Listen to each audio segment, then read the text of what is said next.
पहले समुद्र को केवल ट्रेड का माध्यम माना जाता था, लेकिन आज हम स्पष्ट रूप से देख रहे हैं कि समुद्र स्ट्रेटेजिक डोमिनेंस का भी केंद्र बनता जा रहा है। दुनिया बदल रही है और पुराने नोशंस टूट रहे हैं, और यह बात हम पिछले कई वर्षों से लगातार देख रहे हैं।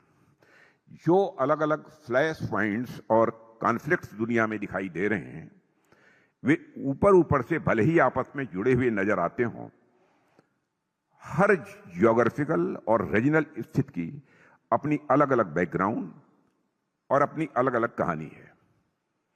फिर भी अगर गौर से देखें तो एक कॉमन बात हमको दिखाई देती है।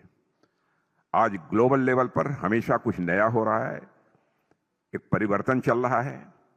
पुराने विचार, पुराने ग्लोबल ऑर्डर, पुरानी बिलीफ्स तेजी से बदल रही हैं, और यही वह अनसर्टेनिटीज हैं जिन्हें हमें समझना होगा।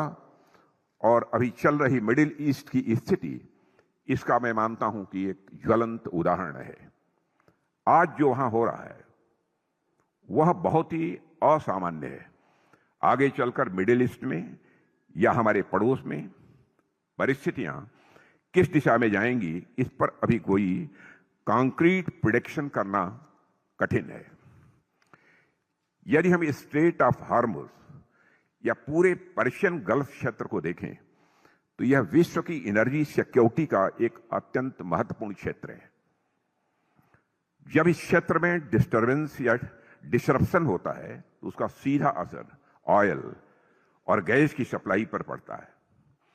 यही नहीं, आज हम सप्लाई चेन डिसरप्शन केवल ऊर्जा क्षेत्र में ही नहीं बल्कि अन्य क्षेत्रों में भी देख रहे हैं। इन अनसर्टेनिटीज का सीधा प्रभाव इकोनॉमी और ग्लोबल ट्रेड पर पड़ता है। साथियों, वर्तमान में सिचुएशन काफी कॉम्प्लिकेटेड हो गई है। एवं ऐसा प्रतीत होता है कि आगे जाकर ये और डायनेमिक ही होती जाएगी।